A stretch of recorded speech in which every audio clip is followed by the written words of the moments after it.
BC Ferries says one of their vessels struck a whale calf this week on one of their northern routes. Tonight, the injuries are becoming more clear as a local marine rescue group is keeping an eye on the young mammal and working to make sure its chances of survival are strong. With more on the whale's condition and what BC Ferries says happened, let's bring in our own Ethan Morneau. Ethan. Well, Scott, the Marine Education and Resource Society says Crochet Claw's 2022 calf is likely to survive after the Thursday incident near Port McNeill, which, along with the gash, resulted in bruising to the whale's right side. A humpback researcher tells me they are able to monitor Crochet, and they were able to for about 3 hours immediately following the collision.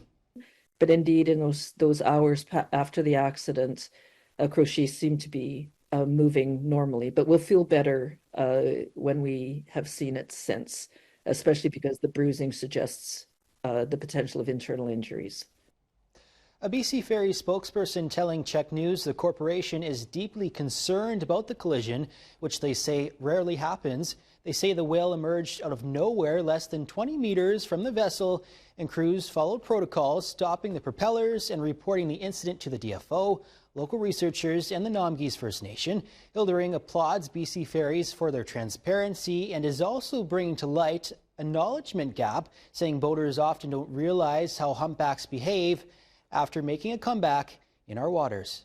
Because of them, we were immediately able to go out and know who the whale was that was hit. So if boaters have a presumption that the whales will get out of the way if they hear us, or that they think that they're traveling in a straight line, or that they think that if the tail goes up that they've dived deeper, all those things are going to increase the risk, not only to the whales, but to boaters as well.